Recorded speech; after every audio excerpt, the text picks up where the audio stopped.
Chers internautes, ravis de vous retrouver comme toujours nuñ koy defee ak yéen di la indi tout ce qui est actualité fii ci réewum Sénégal ma fas yéene ci ànd ak sama confrère di Mamou maa ngi lay nuyu. Xayri maa ngi lay fay di la jaajëfal di am mbégte bu yaatu di la retrouver ci suñu rubrique bii di actu commenté ñu fas yéene ànd ak suñu mbokku internautes yi rek jox leen tout ce qui est information waaye faram-fàcce leen les points saillants de l'actualité lépp rek jëm ci tolluwaayu réew mi.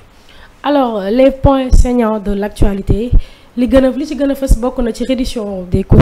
cours des comptes bi nga xamante ne kii di président Bassirou Diomaye Faye amal na ay déclaration ay révélation ba di tudd ay tur ci ñi nga xamante ne ils sont impliqués de près ou de loin ci lépp li nga xamante ne ça concerne alalu réewum Sénégal ñu ràññee ci ki nga xamante ne moo di Cheikh di nekk ancien gardien des Lions du Sénégal Mamour ban jàngat lañ mën a am ci mbir mi. waaw comme ni nga ko évoqué nii rek bërki démb gis nañu suñu njiitum réew le président de la République Bassirou Diomaye Diakhar Faye ak son premier ministre gannaaw ba ñu ñëwee sur la présentation donc lépp luy jëm ci wàllum koom-koom donc sur le plan économique jotaay bu amee woon fële ca Grand Théâtre donc suñu njiitum réew jotoon na yëkkati ay kàddu ci benn scandale bi nga xamante ne révélé na ko jëm ci HCCT léegi nag comme ni nga ko waxee nii am na ay personnalité yi nga xamante ne jot nañ leen cité ci bile scandale donc le scandale du loyer du Haut Conseil des collectivités territoriales day concerner une affaire de gestion immobilière où l'État sénégalais a continué de payer des loyers pour un immeuble qu'il avait déjà acquis en 2018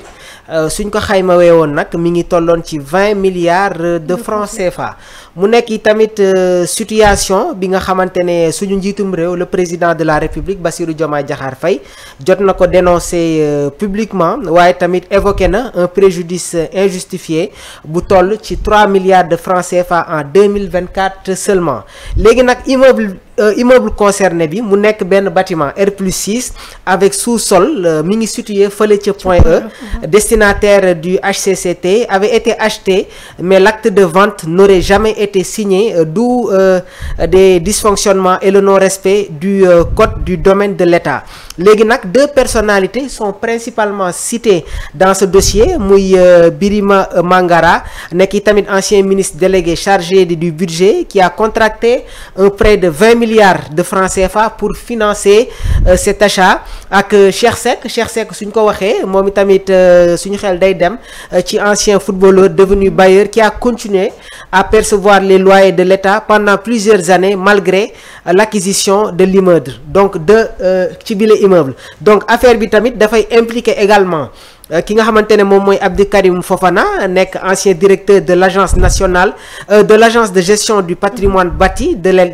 l'État affaire bi tamit jot nañ ko révélé en 2024 par Ilimane Pouye qui a alerté les autorités conduisant à une enquête de l'inspection générale d'État suñ ko faram-fàccee mooy Ilimane Pouye moom moo alerté les autorités donc nag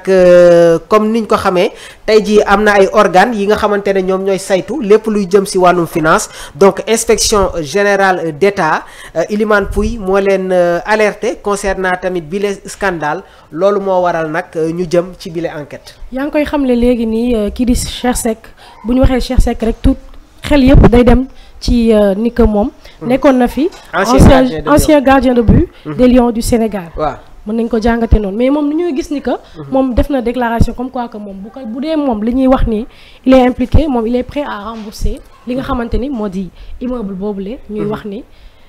état bi da ci am wàll. si exactement comme ni nga ko souligner rek nii ki nga xamante ne nag moom mooy Cheikh Seck nekk ancien gardien de but des Lions ni ma ko évoqué woon sànq rek jamono ji nag dafa nekk un homme d'affaires waaye tamit nekk propriétaire de la SCI Fara donc moom tamit il se retrouve au cœur de ce scandale léegi ci ay réaction am nee na nag pare na pour rembourser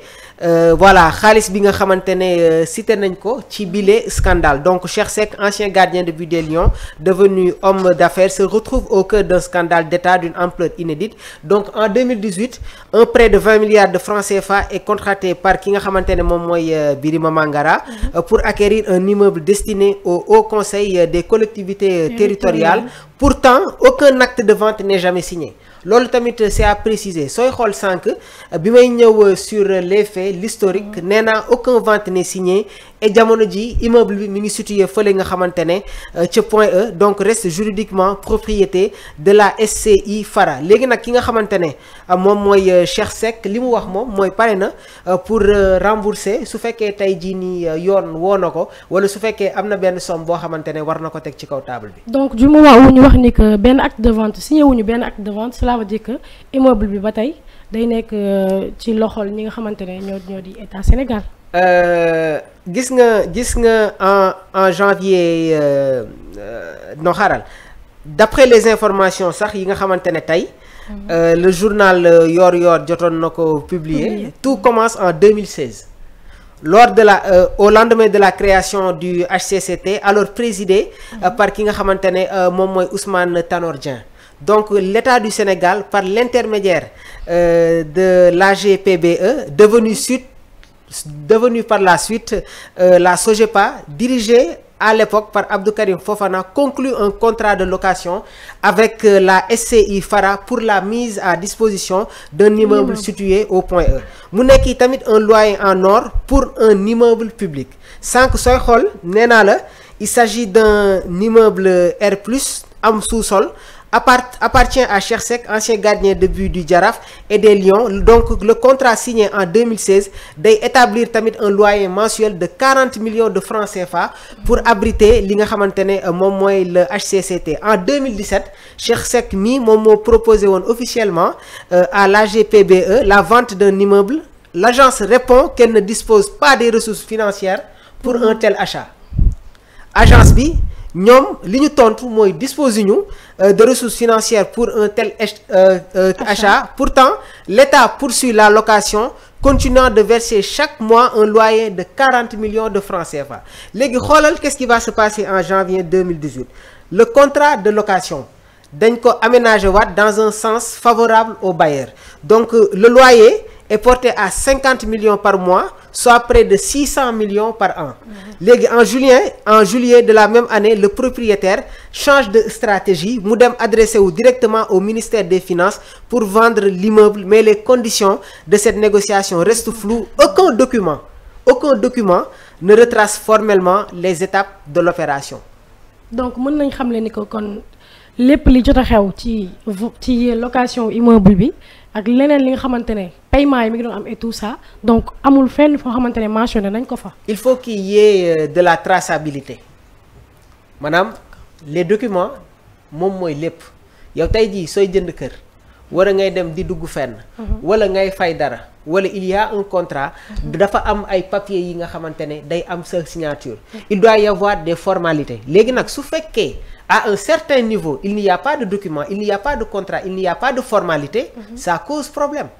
Léegi nag jamono ji c'est un dossier en cours.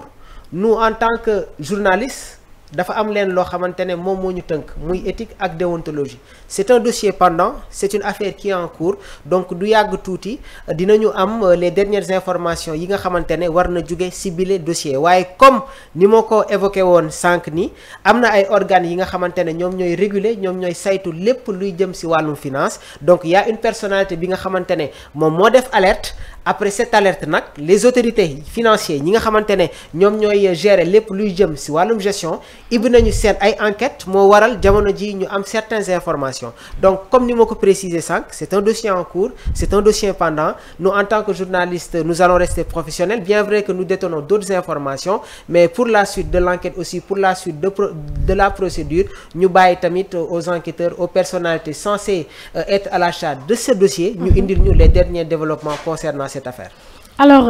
dinañ leen suivre affaire bi de très près parce que loolu tamit si suñu liggéey la bokk. waaw donte mënuñu am na yenn information yoo xam ne on les détient mais on peut pas vous les donner à en ce moment kon nañ bàyyi yoon def liggéeyam mais lu ci mënti bees tamit dinañ leen ko indilaat fii ci suñu plateau ñoo ngi leen di jaajëfal lii leen indiloon tey merci beaucoup.